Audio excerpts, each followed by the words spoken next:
আমার রাজশাহীর ভাইরা কেমন আছেন ভাই? আপনারা ভালো আছেন সবাই? এই যে এই দিক দিয়ে যে শীতের বাতাস ঢুকতেছে, আপনাদের কষ্ট হচ্ছে না ভাই? কষ্ট হচ্ছে একটু হলেও, কিন্তু এই কষ্টটুকু একমাত্র কোরআনের মাহফিলেই আমরা স্বীকার করে নিতে রাজি আছি, ঠিক কিনা?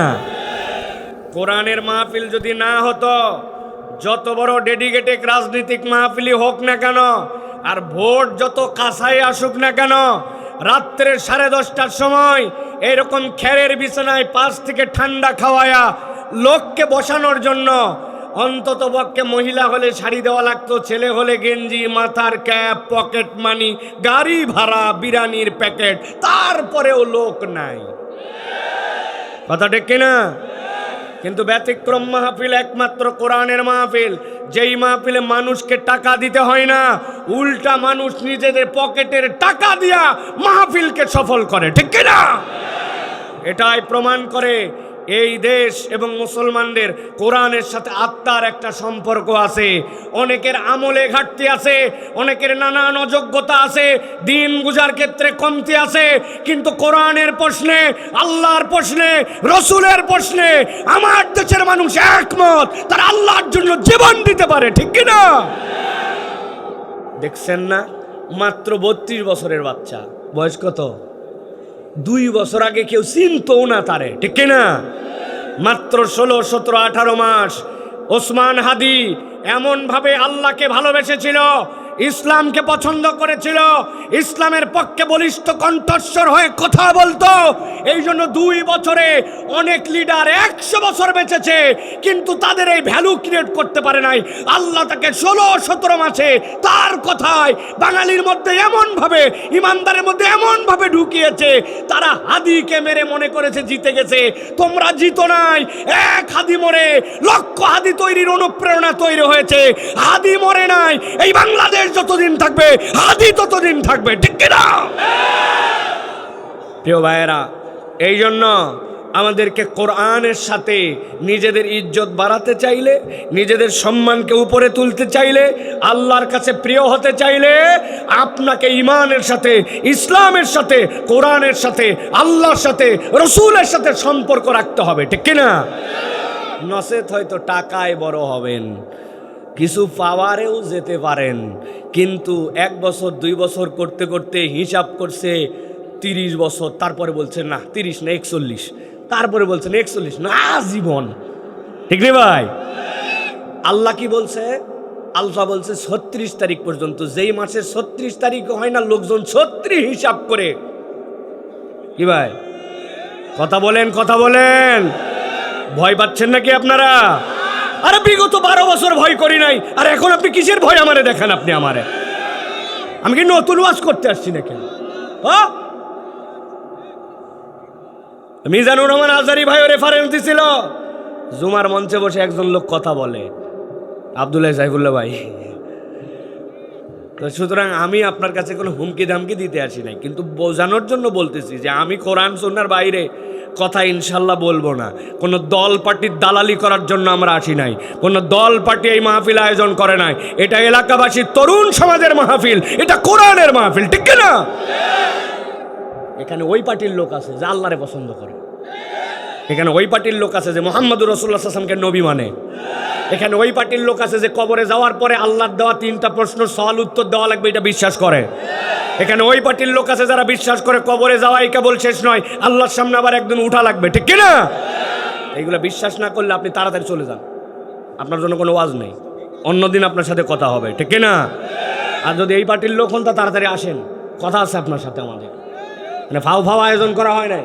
আপনি বহুতক্ষণ আশপাশে ঘোরাফেরা করছেন, বাড়ির মধ্যে ঢুকে থাকছেন, মনে করছেন দূরের থেকে মাইক কাছে কথা তো শুনতেছে, মেলার মধ্যেও ঘুরতেছে, যেই না এই প্যান্ডেলের মধ্যে আসলে যেই বরকত পাবেন, ওইটা ঘরে শুয়ে মোবাইলে দেখে ইউটিউবে ওই সোয়াব পাওয়া যায় না, যায় না, যায় না।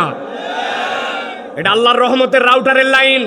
আপনার বাড়িতে রাউটার আছে, অ্যান্টিনা আছে, লাইন আছে, মোবাইলও আছে, কিন্তু একদিন রাজশাহী শহরে যাওয়া লাগছে, গোদাগাড়ির থেকে রাজশাহীতে তো ওয়াইফাই ধরবে, ধরবে না? ধরবে? বলে হুজুর নেটওয়ার্ক থাকলে কি হবে, ডিস্টেন্স বেশি হয়ে গেছে, আপনি ওয়াজ অনেক শুনতে পারেন ইউটিউবে, ওয়াজ অনেক দূরে।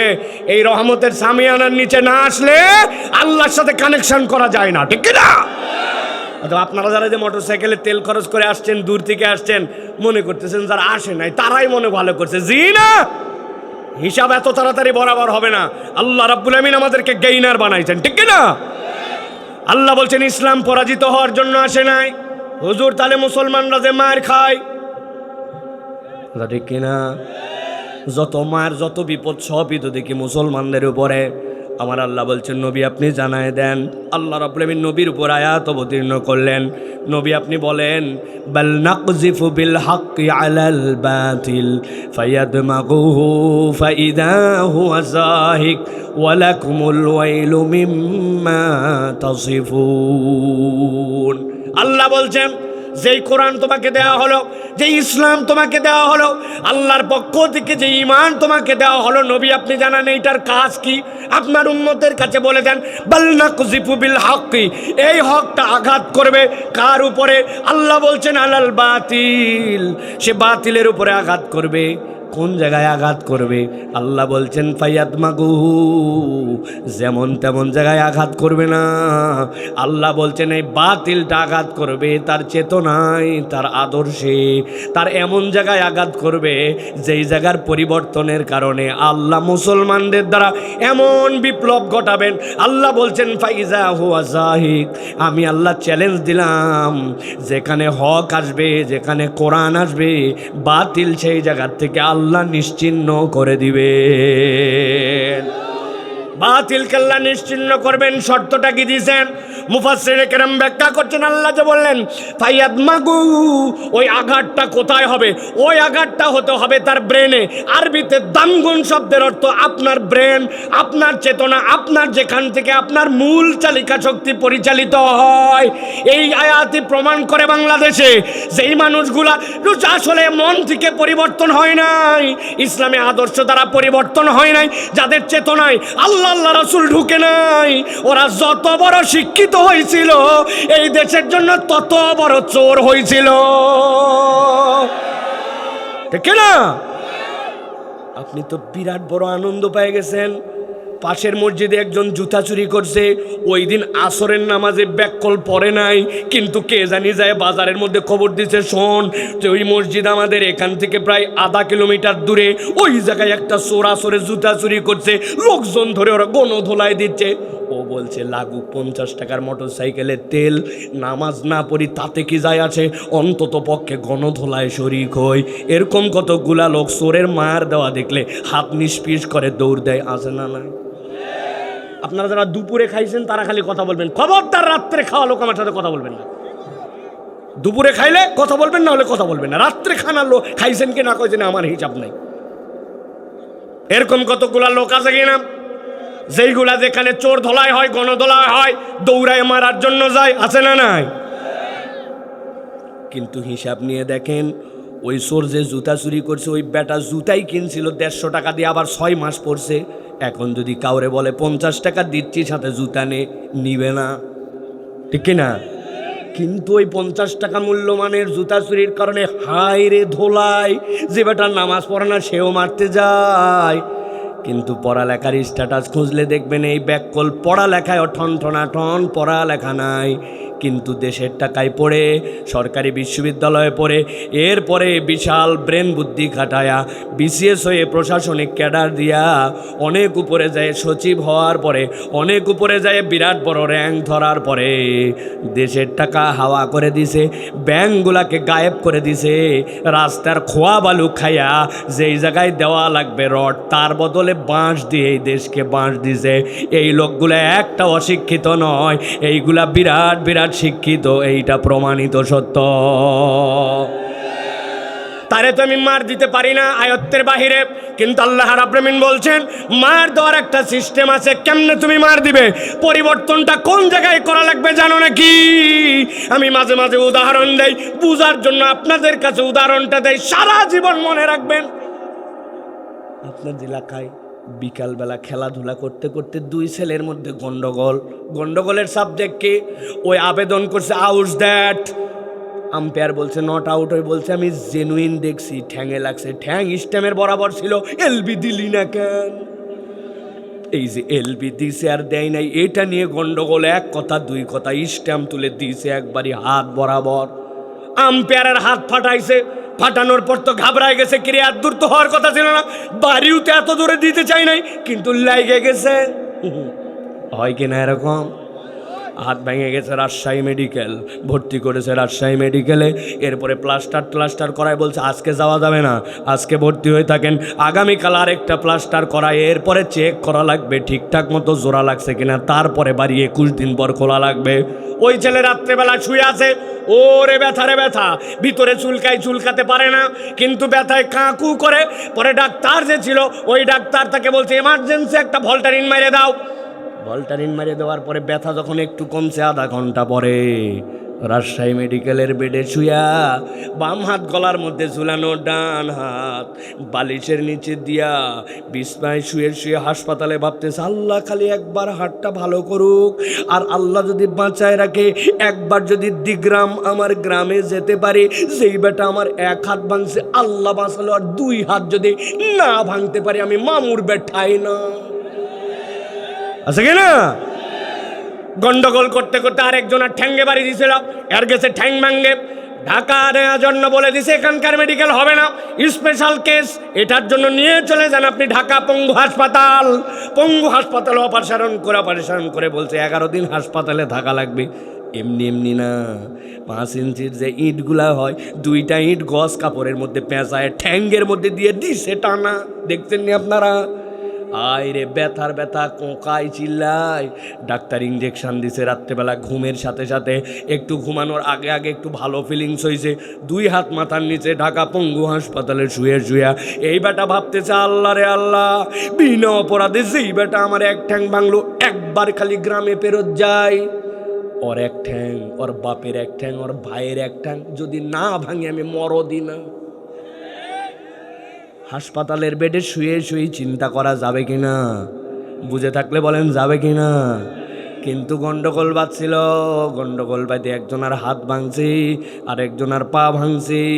কিন্তু যেই বেটার পা ভাঙছে, হাত ভাঙছে, সাথে একটা বাড়ি মারছিল মাথার এই বরাবর, এরপরের থেকে ওনার হুঁশ নাই, উনি কোমায় চলে গেছে, অজ্ঞান হয়ে গেছে, হাত ব্যান্ডেজ, পা ব্যান্ডেজ, কিন্তু হুঁশ নাই। রাজশাহীর মুসলমান আওয়াজ দিয়ে বলতে হবে, যেই বেটার এখন হুঁশ নাই, জ্ঞান নাই, বিবেক নাই, কোমায় চলে গেছে, হাত ভাঙ্গা, পা ভাঙ্গা, ওই ব্যক্তি কি হাসপাতালে শুয়ে শুয়ে কার হাত ভাঙবে, কার পা ভাঙবে, এই চিন্তা করার যোগ্যতা রাখে?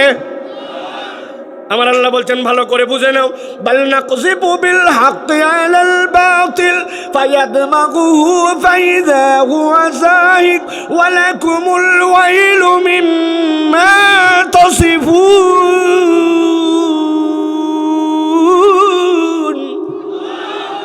আল্লাহ বলছেন যে বেটা, তোমরা পরিবর্তন দেখতে চাও, পরিবর্তন উপরে উপরে নয়, পরিবর্তনের আঘাতটা এমন জায়গায় হতে হবে যেইটা তোমার চেতনায়, যেইটা তোমার আদর্শে, যেইটা তোমার নৈতিকতায়, যেইটা তোমার ইসলামিক যে দৃষ্টিভঙ্গি, ওই ভঙ্গিতে একটা মানুষ যদি কোরআন এই জন্য পরিবর্তিত হতে পারে, আল্লাহ বলছেন দুনিয়ায় গরিব থাকতে পারে, মানুষ অবহেলা করতে পারে, কিন্তু এই মানুষটার দাম আল্লাহর কাছে আসমান জমিনের থেকেও বেশি।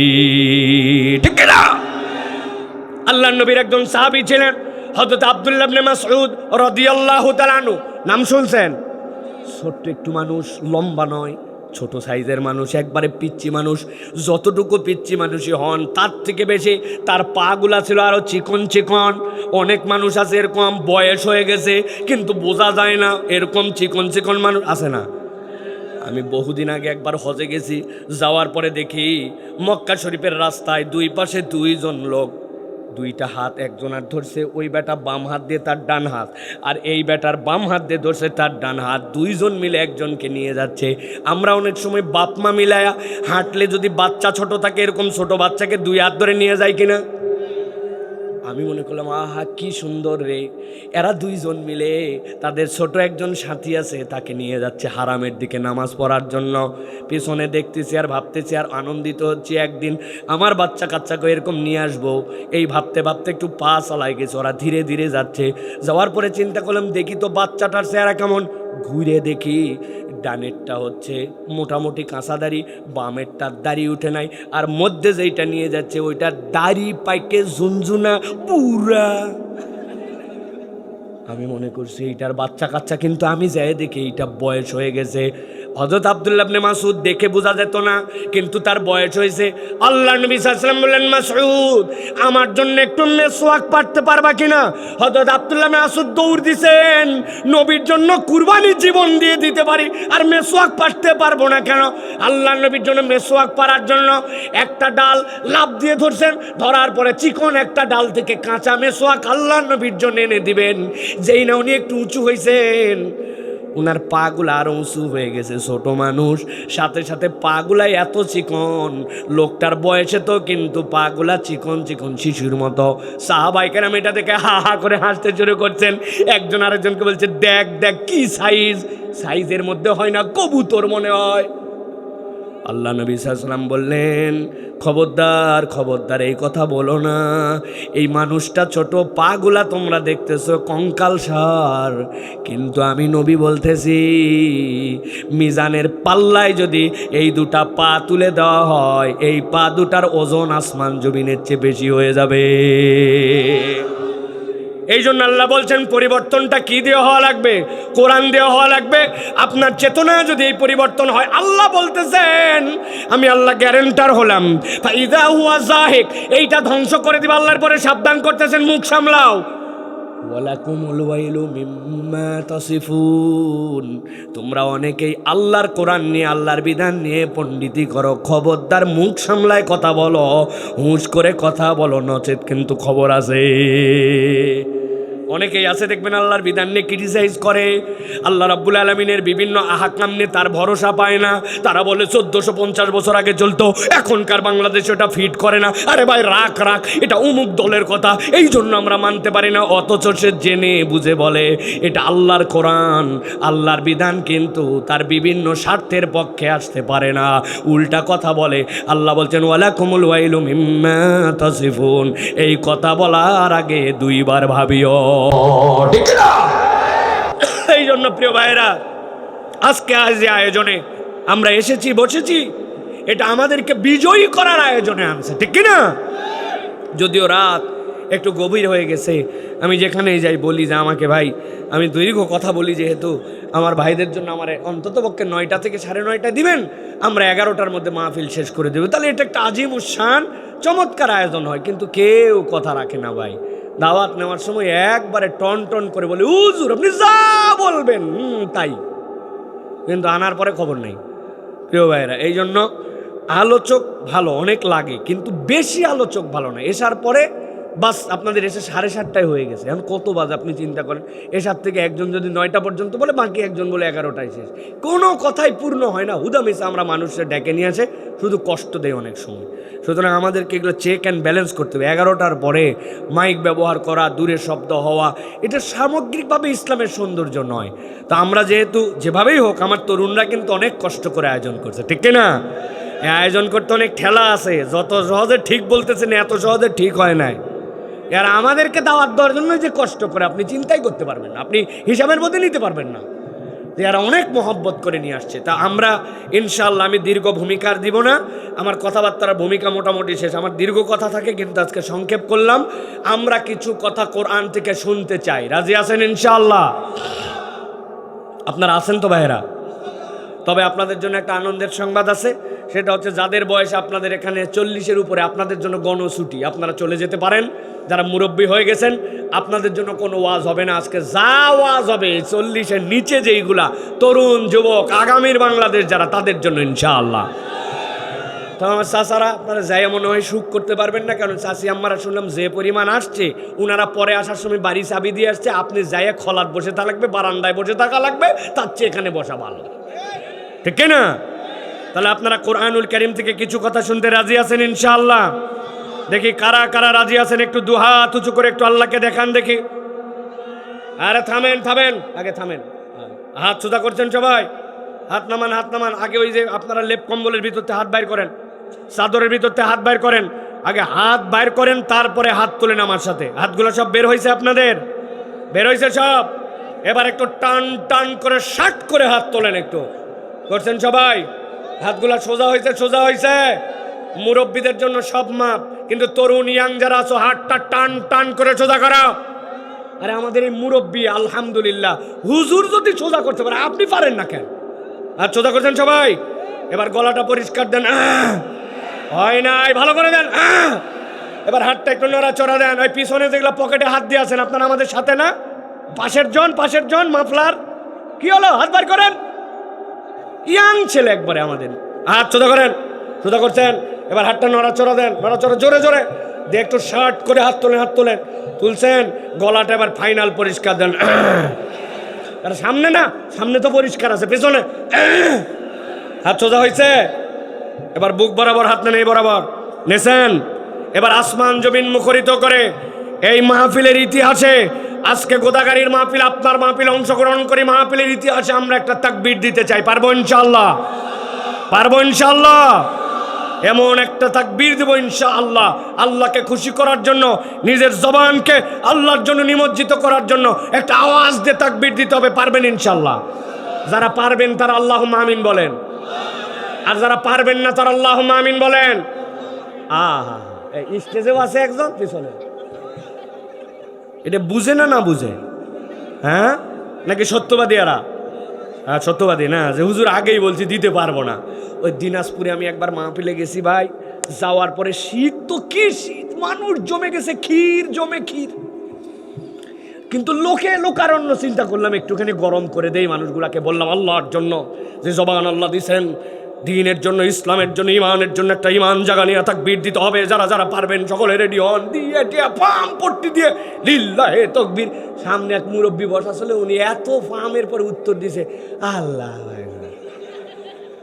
ওই দিন আমি বুঝছি ভাই, পাম দিয়া কাম হবে না, হবে না, এটা দিলের থেকে আসা লাগে, ঠিক কিনা? তাহলে মুরব্বীরা আপনারা পারবেন ইনশাআল্লাহ?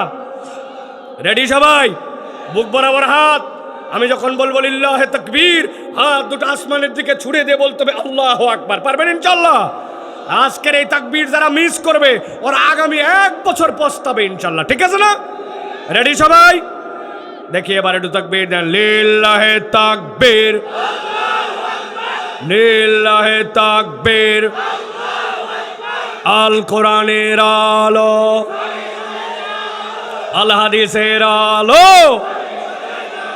তোমার নেতা আমার নেতা, তোমার নেতা আমার নেতা। আলেম ওলামা যেখানে, আল্লাহর আইন যেখানে, কোরআন সুন্নাহ যেখানে, মদ গাঁজা যেখানে, হারাম অন্যায় যেখানে, বিড়ি সিগারেট যেখানে, 2 নম্বরই যেখানে, চান্দাবাজ যেখানে, চান্দাবাজি যেখানে, ধান্দাবাজি যেখানে, লিল্লাহে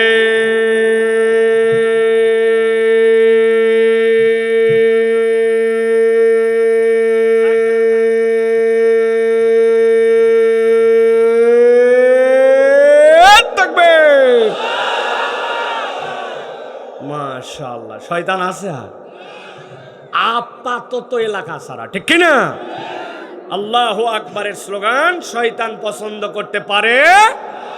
এই জন্য আমরাও দ্ব্যর্থহীন কণ্ঠে একটা কথা জানাই দিতে চাই, আল্লাহু আকবারের স্লোগান কোনো দলীয় স্লোগান নয়, কোনো পার্টির স্লোগান নয়, কোনো গোষ্ঠীর স্লোগান নয়। আল্লাহু আকবারের স্লোগান ইমানদারের স্লোগান। আগামীর বাংলাদেশে একটা ইমানদার যতদিন পর্যন্ত থাকবে ইনশাআল্লাহ এই বাংলার জমিন থেকে আল্লাহু আকবারের স্লোগান চলতেই থাকবে, চলতেই থাকবে, চলতেই থাকবে। আগামীর বাংলাদেশ ইনশাআল্লাহ আল্লাহু আকবারের বাংলাদেশ। আগামীর বাংলাদেশ ইনশাআল্লাহ আল্লাহু আকবারের পক্ষের বাংলাদেশ। আমরা কি কোনো দলের কথা বলছি? পক্ষে বিপক্ষে? আপনি আল্লাহু আকবার, আমি আল্লাহু আকবার, আমরা আল্লাহু আকবারের পক্ষের লোক, ঠিক কিনা? আচ্ছা ভাই, আপনি কেন বিরোধী ভাবতেছেন নিজেকে বলেন তো ভাই? আল্লাহর জান্নাত কি ছোট যে হুজুর খালি আমরা কয়জন মিলে ভাগে জান্নাতে চলে যাব? ব্যাককল কথাকার, আমরা সবাইকে নিয়ে জান্নাতে যাই, আনন্দ করতে চাই, ঠিক কিনা? তুমি না চাইলেও হবে না, তোমার জোর করে জান্নাতে নেব, ঠিক না? বেটা নামাজ পড়বি না মানে সাটায় থাপ্পড় ধরে নামাজে বানাতে হবে, তোরে জান্নাতে লাগবে আমার, তোরে ছাড়া জান্নাত আমার জমবে না। যেই লোকের ছাড়া আমার চা খেতে ভালো লাগে না, যেই লোক ছাড়া মোটর সাইকেলে উঠতে ভালো লাগে না, যেই লোকের সাথে 3 দিন দেখা না হলে আমার মন খারাপ লাগে, আমার বিয়ে শাদিতে, আমার আত্মীয় স্বজনের বিয়ে শাদিতে যেই লোক না আসলে আমার অপূর্ণ মনে হয়, ওই লোকের ছাড়া জান্নাতে যাবো কেমনে? অর্থাৎ তোরেও আল্লাহর পক্ষে আসা লাগবে, হয় সোজা না হয় কিলায়া। কথা কি ঠিক কিনা? আমি কি দূরের কাউকে কিল মারতে বলছি? আমার আপনজন, আমার বেটা, আমার পরিবার, আমার চাচা, আমার পড়োশি, আমার পাশের বাড়ি, তার পাশের বাড়ি, আমার উপজেলা, আমার জেলা, আমার দেশ, আমার পৃথিবী, ছোট্ট একটু জায়গা, এইটুকু জায়গা। আপনি মহাবিশ্বের তুলনায় কিচ্ছু না, একটা স্যাপের ফুটাও না, ঠিক না? আমরা এক জান্নাতে থাকতে চাই, রাজি তো সবাই? তাহলে কি আমি কোরআন থেকে কিছু কথা বলবো ইনশাল্লাহ? চলেন তাহলে, আপনারা যতক্ষণ আমি ততক্ষণ। রেডি আছেন তো? চলেন বিতাড়িত শয়তান থেকে আশ্রয় প্রার্থনা করে আমরা কোরআনুল কারীমের মধ্যে প্রবেশ করব। জোরে পড়তে হবে না, কিন্তু পড়তে হবে সকলকে আল্লাহর শেখানো বাক্যে কোরআনুল কারীমের মধ্যে। কি মা বোনেরা, আন্দা গন্দা খালি গল্প করেন না। আসছেন আর গল্প, অমুকের বিয়ে হয়েছিল কবে, ছোটবেলায় তোক দিয়েছিলাম, তোর আবার বাচ্চা হয়ে গেছে, শ্বশুর কি করে বাঁচাল, এই যে গল্প, কিসের ওয়াজ, খালি গল্পের তালে আছে, ঠিক কিনা? খবরদার। আবার কতগুলো আছে কাঁকালের মধ্যে নিয়ে আসছে টেন্ডেস্টার, আছে কিনা? একটা আদলি, একটা 1 টাকা, একটা 5 টাকার কয়েন, এরকম করে সবগুলো নিয়ে চলে আসছে প্রিয় ভাইয়ের, এরকম করে কোলে করে নিয়ে আসে। এই যে আসার পরে উনি ক্যাসেট জুড়ে দিয়েছে, বাকি 5 জনের ওয়াজ শোনা শেষ, ঠিক কিনা? এই সকল কাজ করা যাবে না। আজকে ওয়াজ ইউনিভার্সাল ওয়াজ, ছেলে মেয়ে সকলের জন্য একসাথে আমাদের ওয়াজ শুনতে হবে, রাজি তো ইনশাল্লাহ? চলেন কোরআনে ঢোকেন, আর একটা এদিক ওদিক কথা নাই, ডাইরেক্ট আউযু বিল্লাহি মিনাশ শাইতানির রাজিম, বিসমিল্লাহির রাহমানির রাহিম। ولا تحسبن الله غافلا عما يعمل الظالمون إنما يؤخرهم ليوم تشخص فيه الأبصار مهطعين مقنعي رؤوسهم لا يرتد إليهم طرفهم وأفئدتهم هواء সদাকাল্লাহুল মাওলানাল আযীম। প্রিয় ভাইরা, আজকে আমরা সংক্ষিপ্ত সময়ে 3টা প্রশ্ন আপনাদেরকে করব। এই 3টা প্রশ্নের উত্তর আমার জানা আছে, তারপরেও আমরা এই 3টা প্রশ্ন জেনে আপনাদের কাছে একটা পজিটিভ উত্তর নিয়ে আমরা আলোচনায় প্রবেশ করব। 1 নম্বর জিজ্ঞাসা, এই দুনিয়ার জীবনই আমাদের একমাত্র জীবন নয়, এই দুনিয়ার জীবন আমাদের শেষ হবেই হবে, চাইলেও হবে না চাইলেও হবে, ঠিক কি না? 2 নম্বর, দুনিয়ার জীবন শেষ হওয়ার পরে মৃত্যু নামক যানবাহন আসবে, এরপর আমাদের সকলকে পরকালের জীবনে পদার্পণ করতে হবে। তবে পরকালের জীবনে পদার্পণের পরে নির্ধারিত সময়ের পরে আল্লাহর সামনে আমাদের সকলকে দাঁড়াতে হবে, ঠিক কিনা? আপনি স্বীকার করলেও ঠিক, ঠিক বললেও ঠিক, না বললেও ঠিক, আল্লাহ মানলেও ঠিক, না মানলেও ঠিক, আসমানে বিমান হারায় যায় যদি লাশ খুঁজে পাওয়া যায় তাও ঠিক, সাগরের মধ্যে ডুবে যদি মরে যায় তাও ঠিক, জমিনে পুড়ায় দিলে তাও ঠিক, আপনি বললেও ঠিক, না বললেও ঠিক, আল্লাহর সামনে দাঁড়াতেই হবে, ঠিক কিনা? 3 নম্বরে, আল্লাহর সামনে যখন দাঁড়াতে হবে, ওই দাঁড়ানোর সময়ে সব মানুষ একরকমভাবে দাঁড়াবে না, দাঁড়ানোর চিত্রগুলা ভিন্ন হবে ব্যক্তির আমলের উপরে নির্ভর করে, এবং ওই চিত্রের আলোকে আল্লাহ একটা বিচার করে একদম সলিড জাস্টিস করে, সঠিক আদালত করে আল্লাহ এরপরে তার কর্মফল অনুযায়ী প্রাপ্য বুঝাই দেবেন, ঠিক কিনা? এই ঠিকটা বোঝার ক্ষেত্রে 30 সেকেন্ডের একটা বুঝ লাগবে। হুজুর, আল্লাহ একমাত্র ন্যায় বিচারক, আমি যে একটা আদালতে বিচার পাইছিলাম, ন্যায় বিচার, এরকম ন্যায় বিচার পাইছেন না? কিন্তু প্রকৃত ন্যায় বিচারক দুনিয়ার কেউ হতে পারে না। কিভাবে ভাই?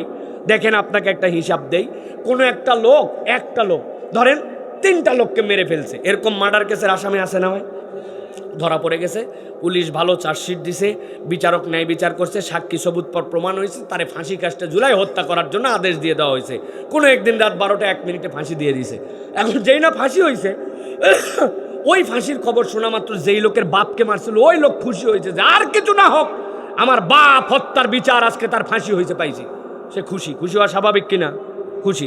কিন্তু আরেকজনের ফুফা আর একজনের চাচা মারছিল, এরা দুইজন খবর পাইছে কি রে এর ফুফাও মারছে চাচাও মারছে, কিন্তু ওই লোক নাকি এর বাপের হত্যার বিচার পাইছে। আমার চাচা তোর ফুফার হত্যার বিচার কই? এখন এরা যদি যোগাযোগ করে বিচারকের কাছে যায় বলে আপনি তো রায় দিয়েছেন, কিন্তু এই খুব খুশি ওর বাপের হত্যার বিচার, তো আমাদের না মারছে 3 জন, এর বাপের হত্যার বিচার পেলে আমারটা কই আর ওরটা কই? বলেন তো দুনিয়ার কোনো বিচারক যতই ওই বিচারককে যদি পিটাইতে মাইরে ফেলে, তো ওই বিচারক কি তার জন্য দ্বিতীয়বার কোনো বিচার করার যোগ্যতা রাখে? তাহলে বিচারের ক্ষেত্রেও দুনিয়াতে কাউকে পূর্ণ আদালত করে বলা যাবে না। একমাত্র আদালত এবং ইনসাফ করবেন কে? পরকালের জমিনে এই বিচারের ক্ষেত্রে আল্লাহ, ঠিক না? এই 3টা প্রশ্ন তাহলে আমার একমত। তাহলে আজকের আলোচ্য বিষয় কি হবে? আজকের আলোচ্য বিষয় হচ্ছে এই যে আমরা দুনিয়া ছেড়ে চলে যাব, আল্লাহর কাছে উঠব। আল্লাহ বলছেন কিয়ামতের দিবসে কিছু কিছু মানুষ সাধারণভাবে যারা অপরাধী আর আল্লাহ রাব্বুল আলামিনের কাছে তারা উঠতে শুরু করবে। এই চিত্রগুলো আবার তোমরা এরকম মনে করো না যে সবাই একভাবে আমি উঠাচ্ছি। আল্লাহ বলছেন সবাই একভাবে উঠবে না। 6টা ভিন্ন ভিন্ন কেসের আসামিরা 6টা ভিন্ন ভিন্নভাবে আল্লাহর সামনে উঠবে। আপনারা যদি আমাকে সময় দেন তাহলে এই আসামিদের বর্ণনা আর ওঠার ধরন আমি 6টা সংক্ষিপ্ত সময়ে বলবো। আর আমরা যদি ওই আসামির মধ্যে ঢুকে যাই, আজকের থেকে তওবা করে আমরা রেডি হব যে আল্লাহ আমরা এই আসামিতে থাকতে চাই না, বরং আমরা নিজেদেরকে ঠিকঠাক বানাতে চাই। রাজি ইনশাল্লাহ? সবাই রাজি ইনশাল্লাহ? চলেন তাহলে আমরা আলোচনার মধ্যে প্রবেশ করি। প্রিয় ভাইরা, আল্লাহ রাব্বুল আলামিন বলছেন, ও আমার হাবিব আপনি আপনার উম্মতকে প্রথমে বলেন ইকতারাবা লিন-নাসি হিসাবুহুম ওয়া হুম ফি গাফলাতিন মুরিদুন। ওয়াজ শুনতে তাদের ভালো লাগে, গরম গরম কথা শুনতে ভালো লাগে, দুনিয়াদারি করতেও তাদের ভালো লাগে, অর্থের মোহে অর্থের পিছে ছুটতেও তাদের ভালো লাগে। কিন্তু আপনার উম্মতের আর মানুষের বৈশিষ্ট্য হচ্ছে তাদের হিসাবের দিবসটা তাদের খুবই কাছে, দম ফুরালেই ফুস হয়ে যাবে। কিন্তু এই মানুষগুলা এইটার ব্যাপারে বড়ই গাফেল, ঠিক কি না? শত শত কবর দিয়েছে, জানাজায় হাজির হয়েছে। আমি হুজুর পর্যন্ত মৃত্যুর ভয় দেখানোর জন্য ওয়াজ করি, কিন্তু আমার নিজের মধ্যে অনেক সময় ফিলিংস হয় না। আমার ওস্তাদ আব্দুল্লাহ জাহাঙ্গীর রহিমাহুল্লাহ আমাদেরকে ক্লাসের মধ্যে বলতেন, কে না জানে হাদিস হযরত ওসমান গনি রাদিয়াল্লাহু তাআলা আনহু কবরের পাশে দাঁড়াইলে যার যার হয়ে যেতেন কাঁদে কেঁদে কেঁদে, অথচ তিনি একজন আশারায়ে মুবাশশিরার সাহাবী। হযরত আব্দুল্লাহ জাহাঙ্গীর রহিমাহুল্লাহ বলতেন, আমিও এই হাদিস জানি, আমিও পড়াই, আমি এইটা দিয়ে ওয়াজ করি, আমার ছাত্রদেরকে উপদেশ দেই, কিন্তু আমি আব্দুল্লাহ জাহাঙ্গীর তো কবর জিয়ারত করতে গেলে আমার ফিলিংস হয় না। তাহলে যেই হাদিস যেই নসিহত আমাকে ফিলিংস দেয় না, ওই নসিহতের দ্বারা আসলে উম্মতের কি উপকার হবে এটাও ভাবার বিষয়, ঠিক না? এই জন্য আজকে আমরা সকলে নিজেদের জন্য, আমি আমার জন্য, আপনি আপনার জন্য হিসাব করে নেই। আল্লাহ বলছেন আমরা হিসাবের ব্যাপারে বড় গাফেল। আল্লাহ বলছেন এবার আপনি নবী জানাই দেন 1 নম্বর দল আল্লাহর সামনে যারা উঠবে তাদের অবস্থা কি হবে। আল্লাহ বলছেন নবী বলেন তাদের কণ্ঠস্বরগুলো রুদ্ধ হয়ে যাবে, ওই মানুষগুলার দৃষ্টি চোখ থাকার পরে এমনভাবে বিস্ফোরিত হবে, হাসরের ময়দানে সব মানুষ তার দিকে তাকায় বুঝে ফেলবে এই বান্দা এই কেসের জন্য ধরা খেয়ে গেছে। আল্লাহ বলছেন নবী বলেন ওয়ালা তাহসাবান্নাল্লাহা গাফিলান আম্মা ইয়ামালুজ যালিমুন। ও আমার হাবিব আপনি জানায় দেন দুনিয়ার মানুষ অনেক সময় জুলুম করে আর ভাবে কই আল্লাহ তো আমাকে ধরে না, রব্বুল আমিন তো আমার ব্যাপারে মনে হয় বেখবর, করতে করতে করতে করতে সীমা পার করে দেয়, তারপরেও রবকে সে খুঁজে পায় না। আল্লাহ বলছেন নবী বলে দেন আপনার রব একটা জালেমের ব্যাপারেও গাফেল নন, সে হয়তো বুঝতে পারে না, কিন্তু দুনিয়ায় অনেক সময় তার জুলুমের পরিণতি যে হাতে নাতে ভোগ করে, ঠিক না? আমরা দেখেছি এইগুলা কিন্তু আমরা অনুভব করি না, অনেক সময় হিসাব বরাবর হয় না। আমি মাঝে মাঝে বোঝানোর জন্য বলি, দুনিয়াতে এরকম কতকগুলা মানুষ আছে কিনা ভাই, যাদের ক্ষমতা আছে, পাওয়ার আছে, টাকা আছে, এইটার গরমে তার অধীনস্থ, তার নিচে যারা থাকে সব সময় তাদেরকে চাপের মধ্যে রাখে, বাজে কথা বলে, পাওয়ার দেখায়, আছে না নাই? পাওয়ার পাই নাই তাতেই গরম আছে। আবার কি কথা বলেন? একটা বড় লোক ছিল, বিশাল বড় এক অফিসের মালিক, গার্মেন্টসের মালিক, টাকা কতগুলা সে জানে আর আল্লাহ জানে, কিন্তু ব্যবহারটা দুর্দান্ত খারাপ। উনার কর্মচারী যদি পান থেকে চুন খসে এমন মুখের কথা বলতো, কলিজা ছেন্দা। একদিন ওনার বড় সিনিয়র ম্যানেজার আসতে একটু লেট করছে। কি কারণে লেট করলো? গাড়ি পাই নাই, না গাড়ি নষ্ট হয়েছিল, নাকি রোডে জ্যাম ছিল, কোনো কথা নাই, আসতে লেট করছে। মালিকের চোখে পড়ে গেছে, যাবে কোথায়? উদাম পাদাম মুখ দিয়ে কথা, যা বলা লাগবে তাও বলছে, যা বলা লাগবে না তাও বলছে। ওই লোক মাথা পেতে কথা শুনছে আর বুকটা ছিঁড়ে যায়। অনেক সময় দুটা লাথি দিলে মানুষ সহ্য করতে পারে, কিন্তু কথার কষ্ট সাংঘাতিক। কিন্তু কথা বললে কি হবে, রিপিট করলে বিপদ, সাথে সাথে চাকরি ক্যান্সেল। এই জন্য সহ্য করে দাঁতে দাঁত কামড় দিয়ে থাকছে। আর ভিতরে ভিতরে চিন্তা করছে, আজকে যেহেতু অফিসটা এইভাবে শুরু হলো, যেই বেটা আমার নিচে আছে আজকে তার আমি এই খেলাটা শোধ দিব। ওই লোক কথা তোটা শুনে যায়, ওর নিচের যে একজন অফিসার ছিল, ওই লোক কোনো কারণে একটু ভুল করছে, ওর মালিক যা গালাগালি করছিল, আর যাবে কোথায়? একটু নিষ্বিষ হওয়াতে ম্যানেজার সাহেব মনের যত কষ্ট সবগুলা তার নিচের কর্মচারীকে ধাওলাই দিয়ে দিয়েছে।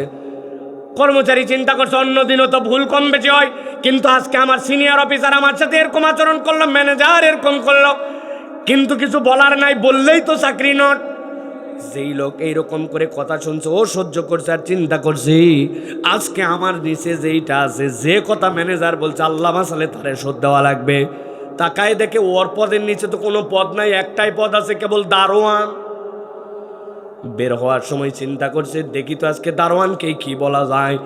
যাওয়ার পরে দেখে আল্লাহর কি কাম, দারোয়ানের দাঁড়ায় থাকার কথা, বসে আছে। অন্যদিনও বসে থাকে, কিন্তু আজকে তো ওই যে মেজাজ খারাপ, যাবে কোথায়? দারোয়ানের বাপ দাদার গোষ্ঠী তুলে ওরে দিচ্ছে, মুখ দিয়ে দোলায়। দারোয়ান চিন্তা করছে, এই স্যার তো অন্যদিনও যায়, কিন্তু আজকে আমার এইরকম কথা শোনাই গেল কেন? ওর মনের মধ্যে কষ্ট, কিন্তু বলতে পারে না কথা। চিন্তা করছে, আমার নিচে যে আছে তারে আজকে এই কথা শোনাবো। হিসাব করে দেখে ওর নিচে কোনো পোস্টই নেই। এখন কি করবে? বেচারি বাড়িতে গেছে, বাড়িতে যাওয়ার পরে ভিতরে তো জলে, মনের মধ্যে অবস্থা খারাপ। রাত্রেবেলা খাইতে বসছে, যেই না খাইছে, আল্লাহর কি কাজ, একটা গ্রাসের সাথে একটা আস্ত মরিচ গেছে তার গালের নিচে। যেই না চাপ দিছে, মাথার মধ্যে ডাইরেক্ট হিট। যাবে কোথায়? রান্না করছে ওনার বউ, যত রাগ ছিল ওনার অফিসারের সবগুলো আবার বউয়ের উপরে। তুই খারাপ, তোর বাপ খারাপ, বংশ খারাপ। বউ চিন্তা করছে, মরিচ কামড় দিছো তুমি, আর গালাও আমারে, ব্যাপার কি? কিন্তু বউয়ের তো কিছু বলার নাই। যদি বেশি কিছু বলে, তুই তালাক, তোর বাপ তালাক, ঠিক কিনা? আতঙ্কে ভয়ে মনের কষ্ট, বুকের মধ্যে জ্বলন, হাঁড়ি পাতিল একটু জোরে জোরে রাখে, কিন্তু বলতে পারে না, চোখ ছলো চলো, কিন্তু চিন্তা করছে এই কথা কোথায় বলবে, কোথায় বলবে। আল্লাহর কি কাজ, ওনার ছেলে ওই দিন বাড়িতে আসতে একটু লেট করছে, যাবে তুই খারাপ, তোর বাপ খারাপ। এক কথা দুই কথা বলতে বলতে হাতের কাছে ছিল এক সলা, দুই বাড়িও লাগাই দিছে। বেটা চিন্তা করছে, হায় রে হায়, প্রত্যেক দিনই তো কম বেশি দোষ করে, আজকে আমার মা আমারে এত বকলো, খালি বকলোই না মারলো, বাড়িতে থাকলাম না। বাড়ির থেকে বের হয়ে গেছে, ভিতরে রাগ, রাগে গজ গজ করতেছে। দরজার থেকে বের হওয়ার সাথে সাথে একটা আধ লাইন সামনে পাইছিল, হাতে তুলে নিছে। চিন্তা করছে, যেদিকে সেদিকে তাকাই, যেখানে সেখানে মাইরে দিব। আল্লাহর কি কাম, আদলা তুলতে দেরি, দেখে সামনের যে রাস্তা, ওই রাস্তা দিয়ে একটা কুত্তা লেজ ডাউন দিয়ে হাঁটে হাঁটে যায়। কুত্তা যদি লেজ সাঙ্গা করে যায় তাহলে বুঝবেন ওর কোনো পেরেশানি আছে। লেজ ডাউন মানে কোনো ঝামেলার মধ্যে নাই, কান ডাউন, লেজ ডাউন। কিন্তু এর তো এত দেখার সময় নাই। মায়ের রাগ যা ছিল সবগুলো আধ লাইটের মধ্যে তুলে কুত্তার মাজা বরাবর দিছে জ্বালায়। কুত্তার মাজায় লাগার সাথে সাথে তো বোঝার আগে কুত্তা চিন্তা করছে, অন্যদিন তো ডিস্টার্ব করলে মার খাই, আজকে কথা নাই বার্তা নাই, কোথার থেকে ঢাল, সামনে যারে পাইছি তারে খাইছি। কুত্তা ছিঁচড়ায় যাই দেখে শার্ট প্যান্ট পরে এক ভদ্রলোক যায়, হ্যাঁ দিছে কামড়, অন্যদিন কামড় দেওয়ার পরে পিটায়া পাটায়া কুত্তাকে সারানো যায়, আজকে দেখে সারে না। লোকজন পিটায়া পাটায় কুত্তা সারায়া ওই লোকের জিজ্ঞাসা করছে, ভাই আপনার পরিচয়, আপনাকে তো সচরাচর দেখা যায় না। বলে আমি একটু রাত্রিকালীন হাঁটতেছিলাম, আমারে চিনেন না? ওই যে বড় গার্মেন্টস, ওইটার মালিক। প্রিয় ভাইরা, এটা হয়তো গল্প, হিসাব আমরা বুঝি না, কিন্তু আমরা যদি জালেম হই আল্লাহ দুনিয়াতে অনেক হিসাব বরাবর করে দেয়, ঠিক না? কিন্তু আল্লাহ বলছেন যদি তুমি নাও দেখতে পাও, নবী বলে দেন কিয়ামতের দিনে তাদের অবস্থাটা কি হবে, কেমনে আসামির আল্লাহর কাছে উঠবে। আল্লাহ বলছেন ওই মানুষগুলোর ব্যাপারে বলেন, ইয়া রাসূলুল্লাহ, ইন্নামা ইউখিরুম লিয়াউমিন তাশখাসু ফিহিল আবসার।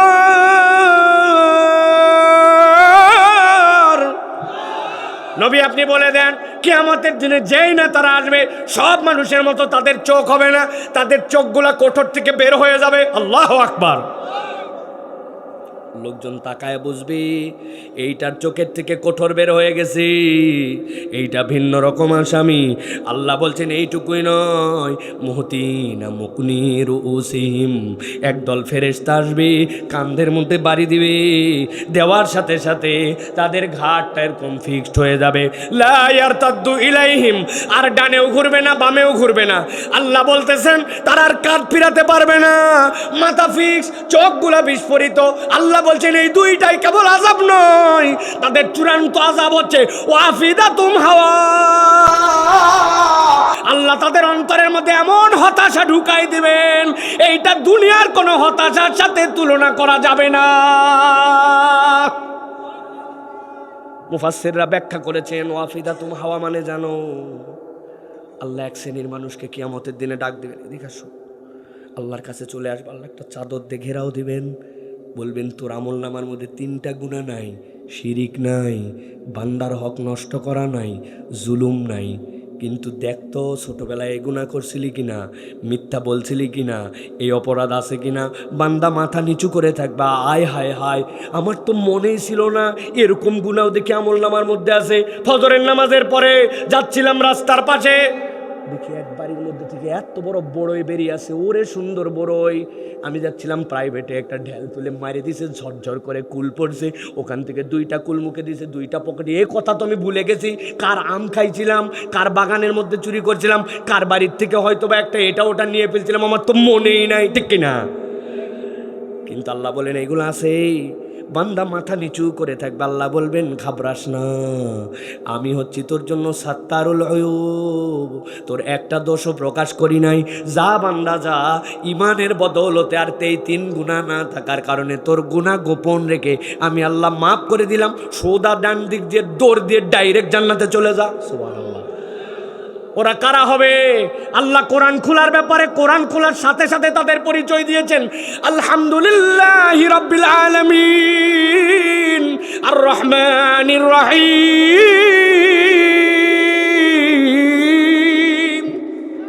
এর মধ্যেই তার পরিচয় আছে, কই হুজুর চিনলাম না তো। রহমান লিদ দুনিয়া রহিম লিল আখিরা।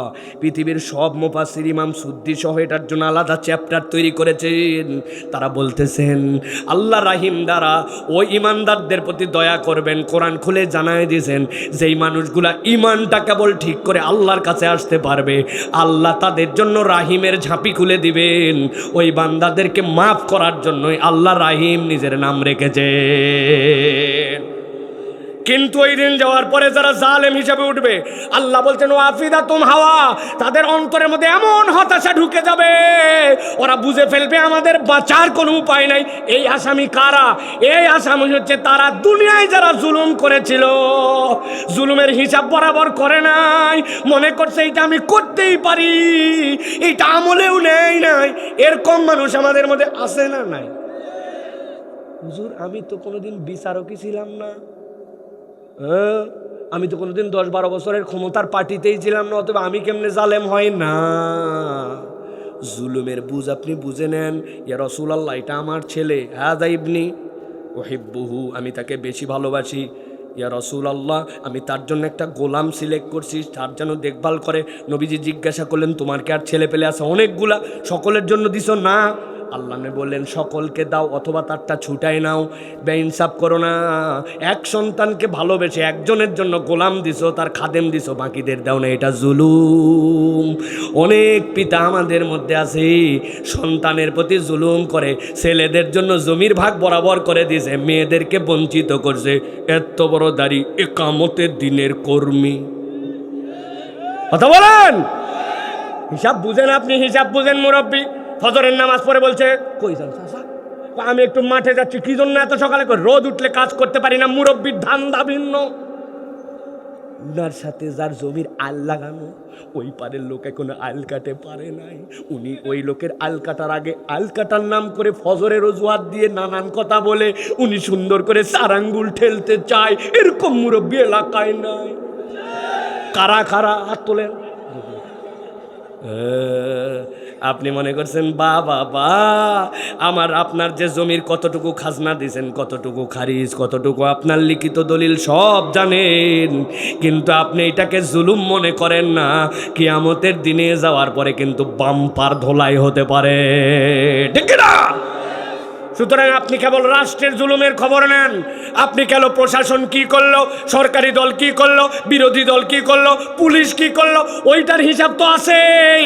কিন্তু আমি ব্যক্তিগত লেভেলে জুলুম করি কিনা এইটার হিসাবও বরাবর করা লাগবে, ঠিক না? আপনি হেফজোখানা মানসার হুজুর না?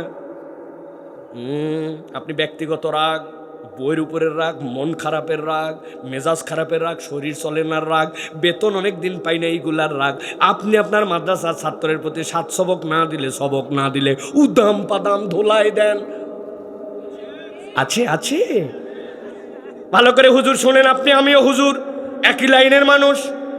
আল্লাহ কোরআনে নিজের পরিচয় দিয়েছেন, আর রহমান আল্লামাল কুরআন খলাকাল ইনসানা আল্লামাহুল বায়ান।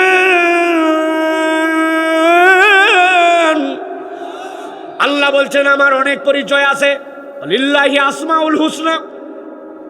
কপাল দিয়া নয়, কান দিয়ে নয়, দিল দিয়ে বোঝেন।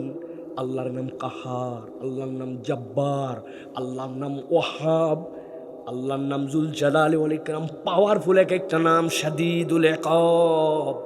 কিন্তু আল্লাহ এত নাম বাদ দিয়ে তার সবচেয়ে নরম নাম, অনেক মুফাসসির বলছেন আল্লাহর জাতের নাম দুইটা, একটা নয়। আল্লাহর রহমান, আল্লাহ বলছেন আর রহমান আল্লামাল কোরআন।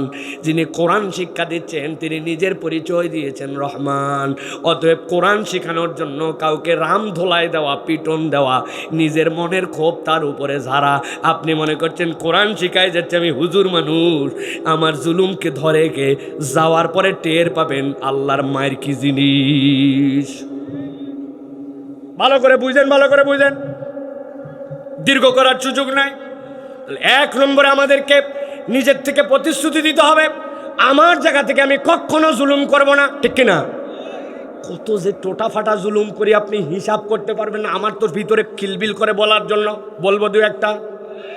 আপনি 3 তলায় থাকেন না, সুন্দর করে চেয়ার টাইনে নিয়ে আসেন, ঠেলা দিয়ে দেন, নিচতলার লোক ও আমার নিচে থাকে, কপাল গুনে শব্দ হলেই কি না হলে কি রাত 12টার সময় আপনি থেতা করেন, মেশিন চালান, আপনার দরজাটা একটু মোবাইল দিলে হয়, আপনি ওটা দেন না। আপনি দরজা লাগান ড্রাম করে, আপনি এমন জোরে শাটার লাগান এলাকার সব লোক জায়গায় ওঠে, আছে না? না, আপনি লোকজন মসজিদের ভিতর সালাত আদায় করতেছে, আপনি জুতা নিয়ে উপর থেকে ছেড়ে দেন, ঠাস ঠাস, মনে করতেছেন পাশের লোকের ডিস্টার্ব হচ্ছে না। ব্যাপার কি? আমাদের মাহফিল আন্নুর যুব তাফসীর কমিটির উদ্যোগে ঐতিহাসিক তাফসীরুল কোরআন মাহফিলে এত বড় পোস্টার অমুকের ওয়ালে, মসজিদের দেওয়ালে, ওযুখানায় অনুমতি নাই।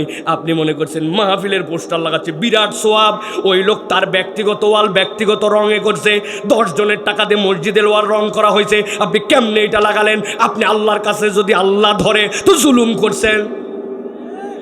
কথা বললেন না কেন? আপনি মসজিদের মধ্যে গেছেন, কল ছেড়ে দিয়েছেন, 3 বার ফেলা হয়ে গেছে, এবার মনে হয়েছে কিরে জিব্বাটা একটু ল্যালপা ল্যালপা লাগে, 2 হাত জিবার মধ্যে আছে না? এদিকে কল ছাড়া আছে, 2 লিটার পানি এদিকে চলে গেছে। কার টাকায় মসজিদের বিল দেয়? কে মসজিদের পানি উঠাইছিল?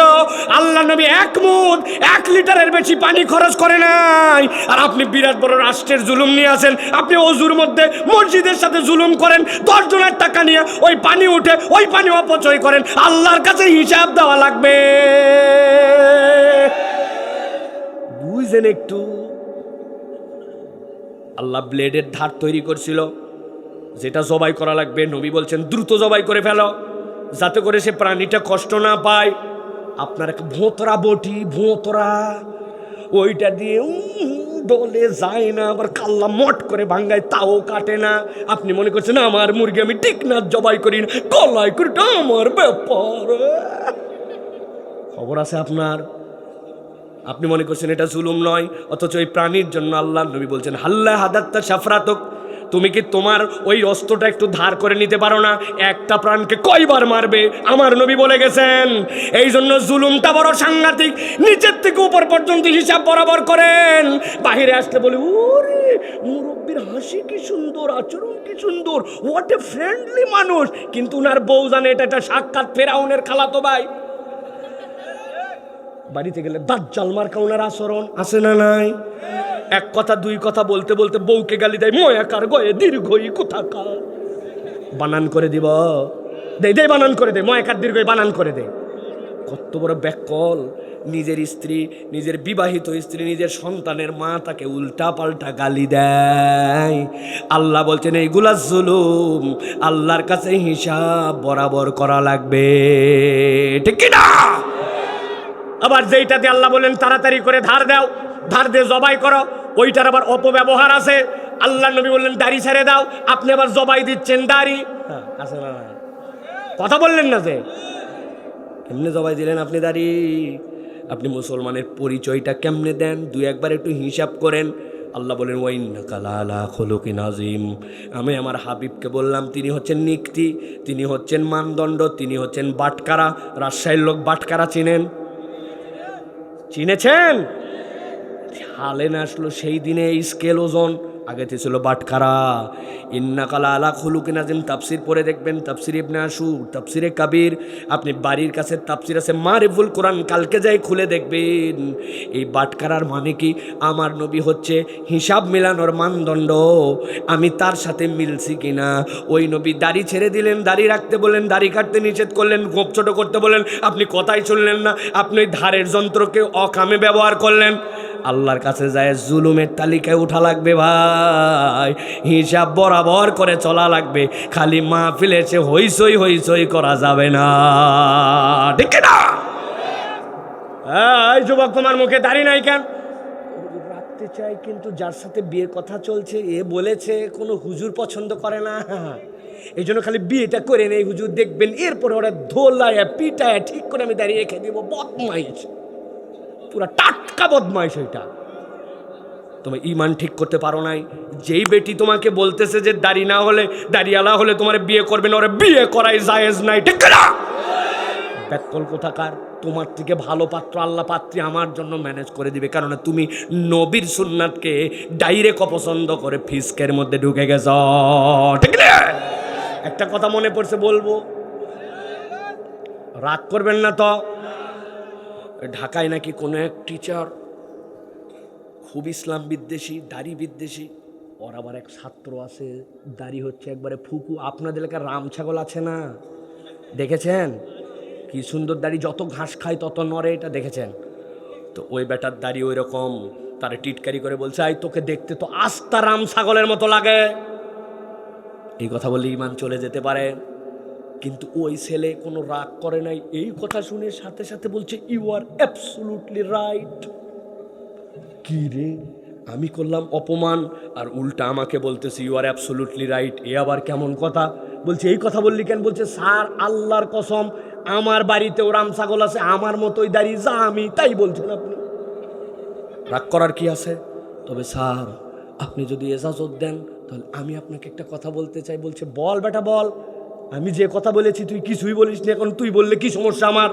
বলছে স্যার আমার দাড়িটা রাম ছাগলের মতো, এই জন্য আপনি আমাকে ছাগল দাড়ি বলছেন। আমি বুঝছি কথা ঠিক, কিন্তু স্যার আপনার চেহারার দিকে যতবার আমি তাকাই আমাকে দেখতে যেরকম রাম ছাগলের মতো লাগে, দাড়ি থাকার কারণে আপনাকে দেখলে আমার কুত্তা কুত্তা লাগে। কুত্তার মুখে দাঁড়িয়ে আছে তো ভাই, আরো কি একটু নিচে নামবো? থাক, আজকে এই পর্যন্ত শেষ। ভালো করে বোঝেন ভাই, আমি কাউরে হিট করার জন্য বলি নাই, আমি আপনাকে বুঝাই আমরা কত লেয়ারে যে এক একজন জালেম হয়ে আছি, আমরা হিসাব মেলাতে পারি না, ঠিক না?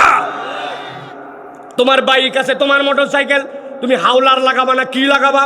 আমার বাপ কিনে দিয়েছে আমার ইয়ামাহা FZS, কেমনে চালাবো এটা আমার ব্যাপার না। না না, যেখানে অনেকগুলা লোক আছে, যেখানে মানুষের কষ্ট হতে পারে, ওই জায়গায় তুমি পিক আপ মারো, ওই জায়গায় কাদা ছিটায় দিয়ে যাও, ধুলা ছিটায় দাও। আদবের কথা নয়, ইসলাম হচ্ছে আদব শিখাইছে, ইসলাম মানুষকে সবচেয়ে বড় ভদ্রতা শিখাইছে। ওইটা অতিক্রম করলেই সেটা জুলুম হতে পারে, ঠিক না? অনেক লোক আমাদের ওয়াজের কারণে আজকে আমাকে বলতে পারে এই হুজুরও জালেম। রাত বাজে গেছে 11:30, আমার বাচ্চাটা ঘুমাচ্ছে না, মুরব্বিটার ঘুম আসে না, আগামীকালকে পরীক্ষা আছে, মাইক দিয়ে এরকম হইচই করে ওয়াজ করে, তার কষ্ট হয়, জুলুম হয়ে যেতে পারে, কথা ঠিক কিনা? এমনি বলি নাই আপনাকে 11টার মধ্যে শেষ করা লাগবে, কাছাকাছি সাউন্ড দেওয়া লাগবে। এত দূর আমার সাউন্ড দেওয়ার দরকার কি? যে এই ব্যাটা শুনবে, ওর তো প্যান্ডেলে শোনার জন্য ওই লোকের অ্যারেঞ্জ করা হয়েছে, এত দূরে দিব কেন, কথা ঠিক কিনা?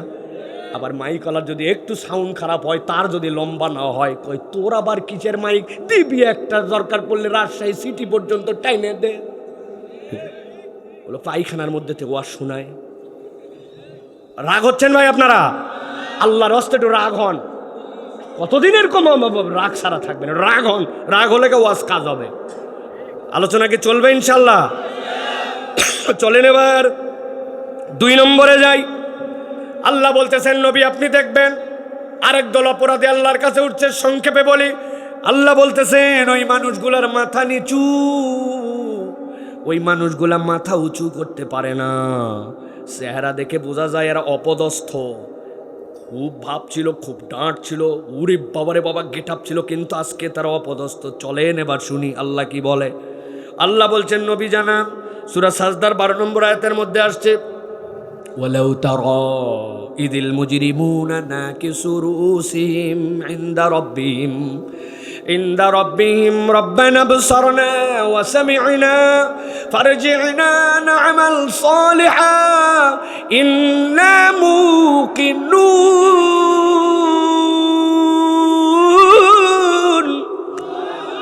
রব্বুল আমিন বলতেছেন নবী আপনি দেখবেন একদল লোক ওই দিন আসবে, আসার পরে দেখবেন না কিছু রুউসিহিম, তাদের মাথাগুলা নিচু।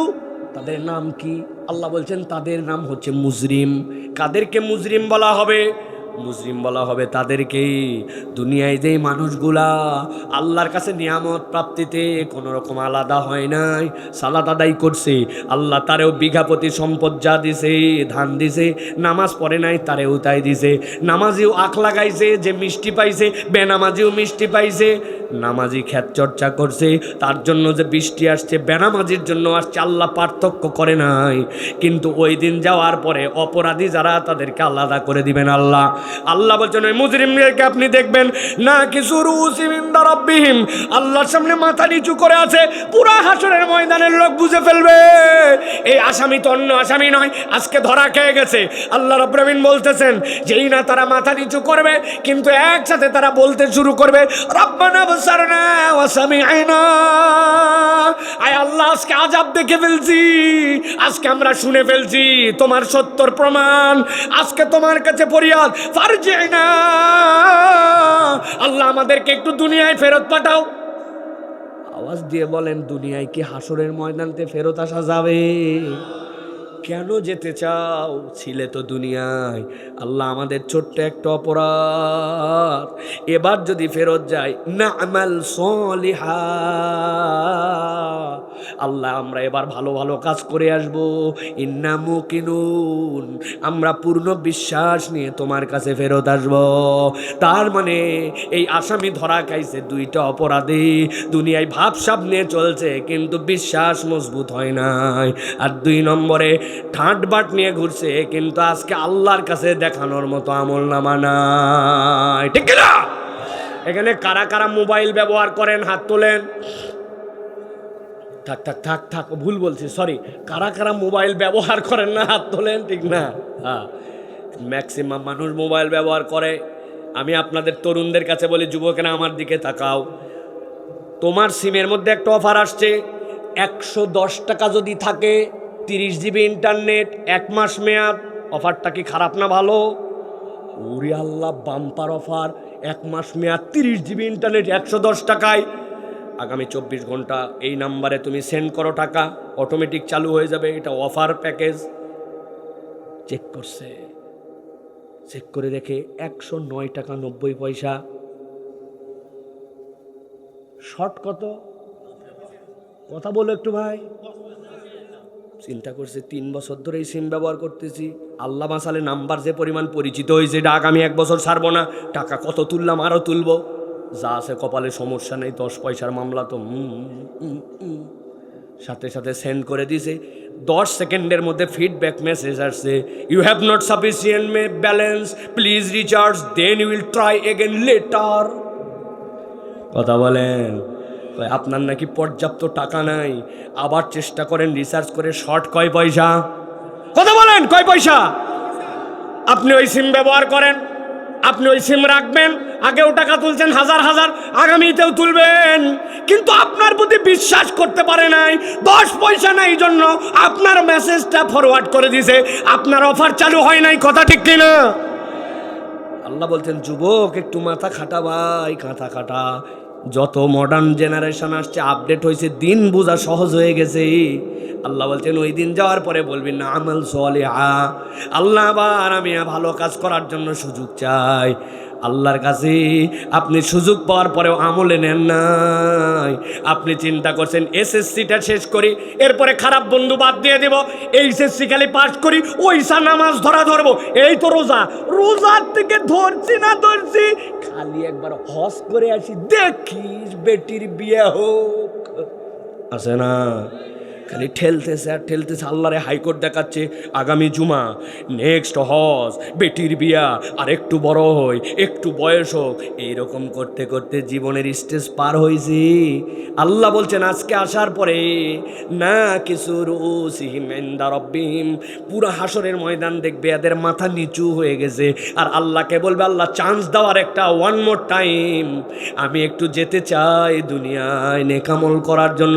ওই দিন আর সুযোগ পাওয়া যাবে না। অতএব আজকের থেকে সিদ্ধান্ত নিতে হবে, আমার জীবনটা আল্লাহর আদেশের পক্ষে চলবে।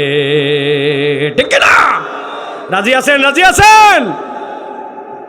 তাহলে আমাদেরকে মনে রাখতে হবে যে আমাদের যেন আমলের জিন্দেগি কোনো সুযোগে যেন মিস না হয়, কোনোভাবে যেন হাতছাড়া না হয়।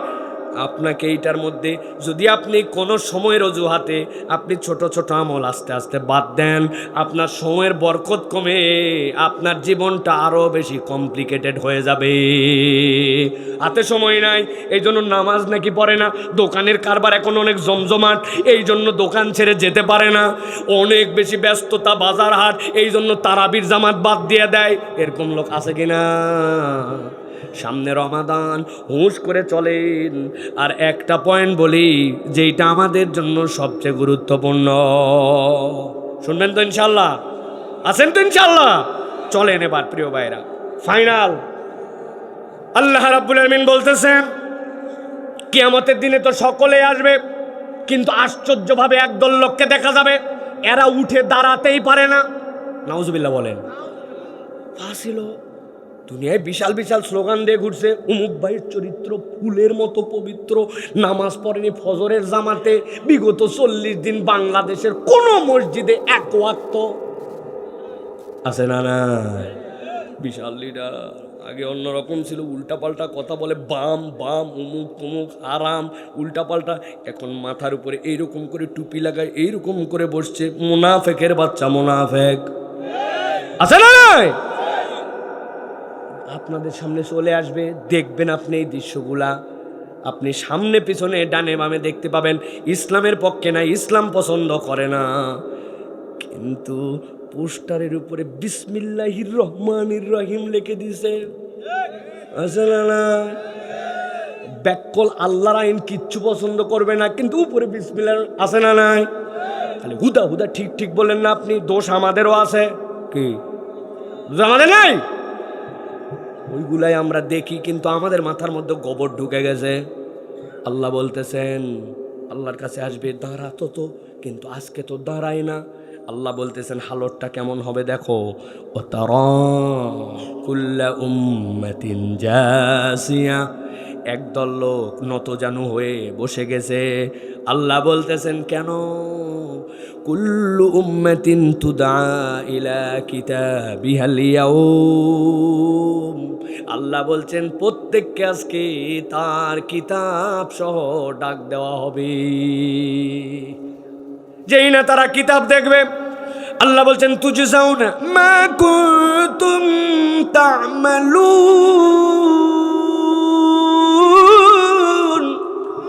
এই দুনিয়ার বুকে যা করছে সবগুলা সে হাতে পেয়ে যাবে। আল্লাহু আকবার, সব হিসাব পেয়ে গেছে।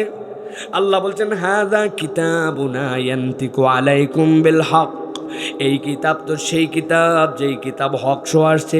ইন্না কুন্না, আল্লাহ বলছেন নিশ্চয় আল্লাহ অবশ্যই, নাস্তানসিকু মা কুনতুম তা'মালুন, একটাও বাদ দেন নাই, সবগুলা লিখে লিখে রেখেছেন।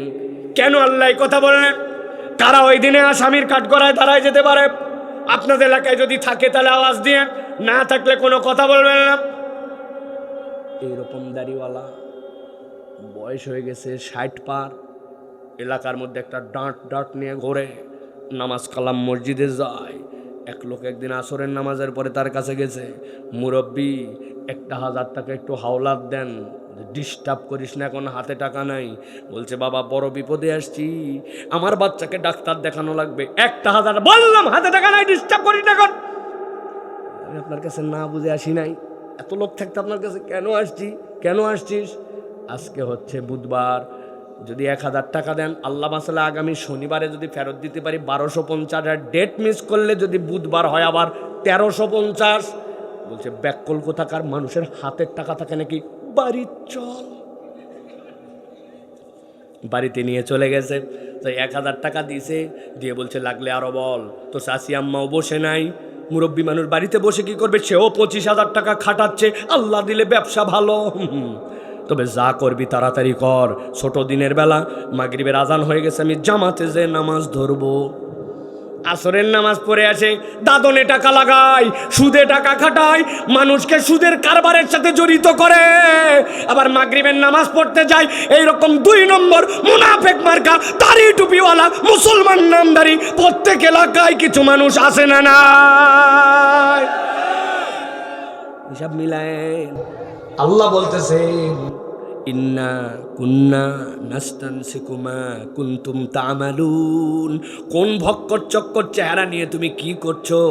আল্লাহর কাছে সবগুলা লেখা আছে, ঠিক কি না? এই নামাজের ইসলাম ভালো পড়া লাগবে, রোজা অবশ্যই করতে হবে, হজ একবার তো করা উচিত, যাকাত টাকা থাকলে অবশ্যই আল্লাহর বিধান। কিন্তু ভাই যেই লোকেরা দেশের টাকা বিদেশে পাচার করলো, রাস্তাঘাট খাইয়ে ফেললো, প্রবাসীরা দেশের মধ্যে টাকা পাঠায়, ওই টাকাটা বিদেশে আবার নিজেদের বাড়ি বানালো। আগামীর বাংলাদেশে এরকম চোরের জন্য আমরা আর দুনিয়ার কোনো আইনে বিচার দেখতে চাই না।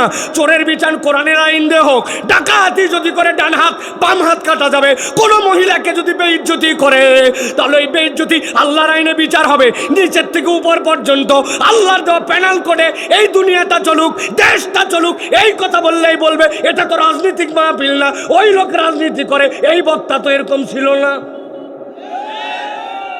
আছে না নাই? নামাজ হজ রোজা তার কোনো সমস্যা নাই, কিন্তু আল্লাহর আইনের কথা বললে দল পার্টি খোঁজে, আবার নিজেকে বলে আমি মুসলমান। আছে না নাই? কারা কারা এখানে আছেন এরকম একটু হাত তোলেন। এই জায়গায় নাই তো না? বুঝেন কিন্তু শেষ আয়াত বলে দেয় আজকের জন্য। আল্লাহ বলতেছেন ওয়ানজিরুহুম ইয়াউমাল আযিফাতি ইযিল কুলুবু লাদাল হানাজিরি কাযিমিন। আল্লাহ বলছেন ওই দিন যাওয়ার পরে মৃত্যুকে জবাই করে দেওয়া হবে, কিন্তু এক শ্রেণীর মানুষের প্রাণগুলাকে ঠোঁটের কাছে এনে আটকায় দেওয়া হবে। এইটা যে কি আযাব! আল্লাহ বলছেন ওই দিন টের পাবে, বেরো হবে না, ভিতরেও ঢুকবে না। শেষ উদাহরণ দেই, আপনাদের এলাকায় ভাপা পিঠা আছে না ভাই? আপনারা কি ধুপি বলেন? ধুপি ওই এলাকার ভাষা না বললে হয় নাকি? আমি কি ঢাকার ছেলে নাকি? আমার বাড়ি তো জন্ম নওগাঁ। ধুপি পিঠা একবার আম্মা আমারে দিছিল, আল্লাহর কি কাম, ডাইরেক্ট খাইছি, খাইতে খুব মজা, কিন্তু 3-4 কামড় একবারে দেওয়ার পরে ভিতরে ঢোকার পরে নামে না, ওঠে না। মাকে যে বলবো মা পানি দে, তাও বলা যায় না। হয়েছে নিজে মনে। ওই দিন কান ধরে নিজে নিজে বলছি বাইচে থাকতে আর কোনোদিন ধুপি পিঠা এইভাবে খাবো না। কিন্তু আমি খাই এখন ধুপি পিঠা, কিন্তু আমার তরিকা আছে। তুমি যত ফাম পড়তে আমারে দাও, দুনিয়া আখেরাত হওয়ার আগ পর্যন্ত আমি আমার উসুল থেকে চড়ি না। বাটির মধ্যে নিব, ধুপি পিঠা দিব, গরম দুধ এরপরে ঢালে দিয়ে নরম হওয়ার পরে তারপরে চামচ দেখাবো, না হলে ধুপি পিঠার গুল্লি মারি। জ্বালা আমি একবার টের পাইছি, এই জ্বালার সাথে কিয়ামতের জ্বালা হিসাবে মিলবে না বাবা। আল্লাহ বলছেন ওয়ানদিরহুম ইয়াউমাল আজিফা ইযিল কুলুবু লাদাল হানাজিরি কাযিমিন। কণ্ঠনালীর কাছে আল্লাহ আটকায় দিবেন, জানটাকে দিয়ে এমন কষ্ট দেওয়া দিবেন, পুরা হাসরের ময়দান টের পাবে এইটা আল্লাহদ্রোহী। দুনিয়াতে টাউট মার্কা মুসলমান ছিল, উপরে উপরে মুসলমান পরিচয় দিলেও আল্লাহর পূর্ণ বিধানে তার আস্থা ছিল না, ঠিক না? তাহলে আমরা কি এই দলে থাকবো? না না না না, অবশ্য আল্লাহ আমার ইমান দুর্বল হতে পারে, কিন্তু আমি বিশ্বাস করি তোমার কিতাবে যা আছে সব কিছু হক। তোমার আইনের পর সুন্দর আইন হতে পারে না, ইসলামের থেকে শ্রেষ্ঠ কোনো বিধান নাই, এইটার নাম ইমান, ঠিক না? আমরা কে এর পক্ষে আছি? ইনশাআল্লাহ পক্ষে আছি ইনশাআল্লাহ। আল্লাহ আমাদেরকে কবুল করবেন, আল্লাহুম্মা আমিন। আল্লাহ আজকের আয়োজনকে কবুল করবেন, আল্লাহুম্মা আমিন। আল্লাহ আজকের আশা বসাকে কবুল করবেন, আল্লাহুম্মা আমিন। প্রিয় ভাইয়েরা, আল্লাহ রাব্বুল আলামিন আমাদের সকলকে আমাদের দুনিয়া আখিরাতে কল্যাণময় করুক। একজন প্রশ্ন করেছেন, আমি একজন প্রিন্টিং ব্যবসায়ী, আমার প্রশ্ন হচ্ছে বিভিন্ন কাজের ক্ষেত্রে হিন্দুদের ব্যানার, পোস্টার, লিফলেট ইত্যাদি প্রিন্ট করতে হয়, যেখানে বিভিন্ন মূর্তি পূজার ছবি ব্যবহার হয়, সেক্ষেত্রে আমি কি হিন্দুদের কাজ করব কিনা? প্রিয় ভাইয়েরা, এখানে হিন্দুদের কাজ মূল বিষয় নয়। কাজ হচ্ছে যেই কাজ আল্লাহদ্রোহী কাজ, যেই কাজ হারাম কাজ, ওই কাজ সকলের জন্যই হারাম। অতএব আপনার ব্যবসার ক্ষেত্রে ধরেন আপনি বলবেন আমি বিড়ি খাই না, আমি কখনো বিড়ি খাওয়া পছন্দ করি না, এটার গায়ের মধ্যে লেখা আছে 99% জায়গাতে ক্যান্সার হয়, অতএব হুজুর ঘৃণা করে আমি বিড়ি বিক্রি করি, ঘৃণা করে আমি মদ বিক্রি করি, জায়েজ? না না না, ঠিক একই রকমভাবে ওইটা যদি আল্লাহদ্রোহিতা হয়, ওটা যদি পূজার ছবি হয়, মূর্তির ছবি, সেটা মুসলমান হোক, যেই বানাক, এই কাজ আপনি করতে পারবেন না। যেটার সাথে শিরকের সম্পর্ক, ওইটুকু আপনাকে অ্যাভয়েড করতে হবে। আল্লাহ রাব্বুল আমিন এর বাইরেও আপনার জন্য ব্যবসা রেখেছেন, অতএব আপনাকে এটা পরহেজ করে চলার জন্য চেষ্টা করতে হবে। ভাতের চাউল থেকে আমাদের এলাকায় মুঠি তোলা হয়, এটা কি বাধ্যতামূলক? প্রিয় ভাইরা, আমাদের দেশে একটা কালচার আছে যে বড় একটা ধামা, ওর পাশে একটা ছোট জায়গা রাখে, প্রত্যেকবার যখন চাল দেওয়ার সময় মুঠি তুলের মধ্যে রাখে। প্রিয় ভাইরে, এর সাথে শরীয়তের কোনো সম্পর্ক নাই। অনেকের আমাদের এরকম কুসংস্কার হয়ে গেছে যে এইটা না তুললে বোধহয় আমার বরকত হবে না, অথবা এটা বোধহয় আমাকে শরীয়ত নির্দেশনা দিয়েছে। না, আল্লাহ বলেছেন ওমিম্মা রাযাকনাহুম ইউনফিকুন, তোমার রিজিক থেকে তুমি দান করো। এখন 1 মুঠির জায়গায় 5 মুঠি দিতে পারেন, আবার 5 দিন 1 মুঠিও না দিতে পারেন। সুতরাং মুঠি তোলা বাধ্যতামূলক, অথবা এটা তুললেই বরকত হবে, এটা একটা কুসংস্কার। কিন্তু অল ওভার কেউ যদি নিয়ত রাখে, আলহামদুলিল্লাহ আল্লাহ আমাকে তৌফিক দিয়েছেন, একবারে দেওয়া কঠিন, কিন্তু এরকম করে জড়ো করার পরে আমি এতিমকে দিয়ে দেই, মিসকিনকে দিয়ে দেই, মাদ্রাসায় পাঠাই দেই, এটা জনকল্যাণে ব্যয় করি, তাহলে এটার দ্বারা আপনি বরকত পাবেন। কিন্তু এটা বাধ্যতামূলক নয়। অনেক সময় এটা যদি আপনার ইমানের মধ্যে এরকম ঢুকে, তাহলে পরহেজ করে বাঁচতে হবে। আবার মাঝে মাঝে তুলবেন, যাতে আপনার ইমান পরিষ্কার হয়। বরকত দেনেওয়ালা আল্লাহ, নির্দেশও তার পক্ষ থেকে। সুতরাং যেটা আল্লাহ ডাইরেক্ট নির্দেশ দেন নাই, ওটা আমার উপর আমি বাধ্যতামূলক করে নিতে পারবো না। আশা করি বুঝতে পেরেছেন। কিছু বক্তা চুক্তি অনুসারে জলসায় ওয়াজ করতে আসে, এটা কি ইসলামী শরীয়তে জায়েজ? জি, যেই কাজ করে টাকা নেওয়া জায়েজ, ওই কাজ করে চুক্তি করাও জায়েজ। সুতরাং যেই কাজ করে টাকা নেওয়া জায়েজ হতো না, তাহলে ওটা আপনি চুক্তি করতে পারতেন না। সুতরাং এইটা তিনি বলবেন, তাদের মধ্যে আপোষের মধ্যে হবে। তারা যদি মুনাসেব মনে করেন তাহলে এটাকে অ্যাগ্রি করবেন, না পারলে তারা জানাবেন। সুতরাং চুক্তি করে মানে এটা হারাম না জায়েজ এই কথা বলা যাবে না। তবে এটার মধ্যে চেক অ্যান্ড ব্যালেন্স থাকতে হবে, উভয়ের মধ্যে একটা ভালোবাসা, সৌহার্দ্য, শালীনতার মধ্যে এটা হতে হবে। তাহলে আল্লাহ রাব্বুল আমিন এই কাজের মধ্যে বারাকা দান করবেন। আল্লাহ আমাদের সকলকে কবুল করেন, আজকের আশা বসাকে কবুল করেন। আমার অনেক ভাইরা অনেক দূর থেকে এসেছেন, আল্লাহ প্রত্যেককে নিরাপদে তার জায়গায় পৌঁছায় দেন। আমরা একটু দোয়া করব প্রিয় ভাইয়েরা, বিশেষ করে আমার প্রবাসী ভাইয়েরা, আল্লাহ তারা বিদেশে থাকেন কিন্তু আপনাদের জন্য অনেক মোহব্বত, তাদের শরীর ওখানে, মন এখানে, তারা আর্থিকভাবে সহযোগিতা করেছেন। আমার এই যে ছেলেটা এসে বলে গেল, মসজিদে পর্যন্ত গেছে, ওর নাম কি জানি, আর কি নাম, ফারুক, মসজিদে গেছে দাওয়াত দেওয়ার জন্য। আপনাদের কাছে একটু আসি, এরা অনেক কষ্ট করে আলহামদুলিল্লাহ। আমার ভাই ব্রাদাররা, কি ভাই, বাবার আকিকা না করা হলে ছেলে কি আকিকা হবে? হবে হবে প্রিয় ভাইরা। বাপ মুশরিক, ছেলের কি মুসলমান হওয়া ঠিক হবে? হবে। তো আপনার বাপ ভুল করে চলে গেছে, বাপ বেনামাজি ছিল, ছেলের নামাজ পড়াকে ঠিক একই রকম, বাপের আকিকা হয় নাই, তার দাদার সামর্থ্য ছিল না, দিতে পারে নাই, এখন ছেলের আকিকা তার বাপের আল্লাহ তৌফিক দিয়েছে, আলহামদুলিল্লাহ দিবে, কোনো সমস্যা নাই।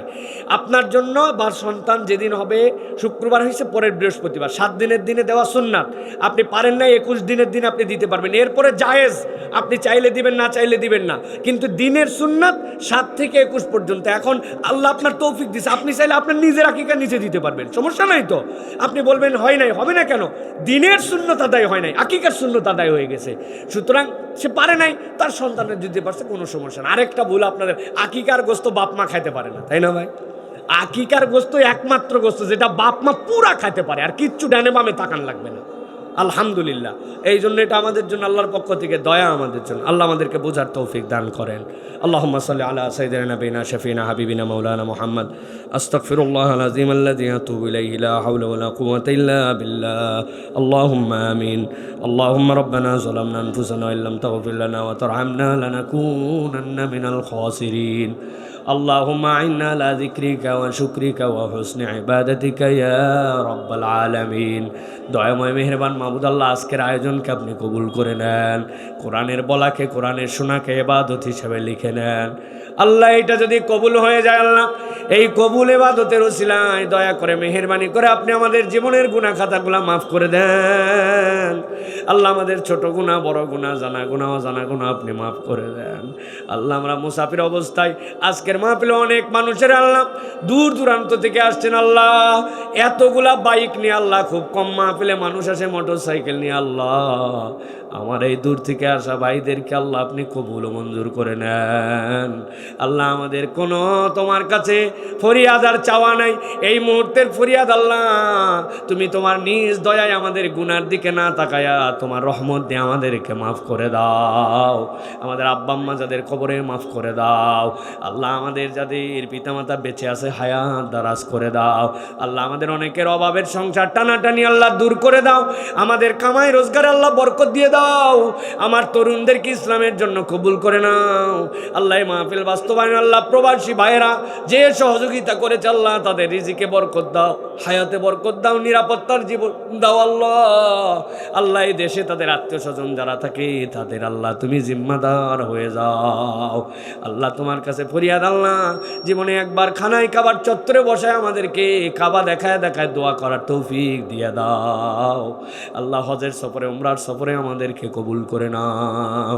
আল্লাহ এই বাংলাদেশে অনেক কিছুই দেখেছি আমরা, আল্লাহ তোমার দেওয়া বিধান অনুযায়ী আল্লাহ এই দেশটা একটা সুশৃঙ্খল সভ্য সুন্দর বাংলাদেশ, এইটা আল্লাহ জীবনে একটাবার আমাদেরকে দেখার তৌফিক দিয়ে দাও। আল্লাহ আমাদের নেতা যারা আছেন তাদের মধ্যে সৌহার্দ্য বাড়ায় দাও, ভালোবাসা বাড়ায় দাও, সকলকে এক অনেক হয়ে আল্লাহ এই দেশের জন্য শান্তি সমৃদ্ধির পথে কাজ করার তৌফিক দিয়ে দাও। আল্লাহুম্মা আলাইকা তাওয়াক্কালনা ওয়া ইলাইকা নাবনা ওয়া ইলাইকাল মাসির। সুবহানা রাব্বিকা রাব্বিল ইজ্জাতি আম্মা ইয়াসিফুন ওয়া সালামুন আলাল মুরসালিন والحمد لله رب العالمين واجعل آخر كلامنا عند الموت بحق لا إله إلا الله محمد رسول الله. আসসালামু আলাইকুম রহমতুল্লাহ।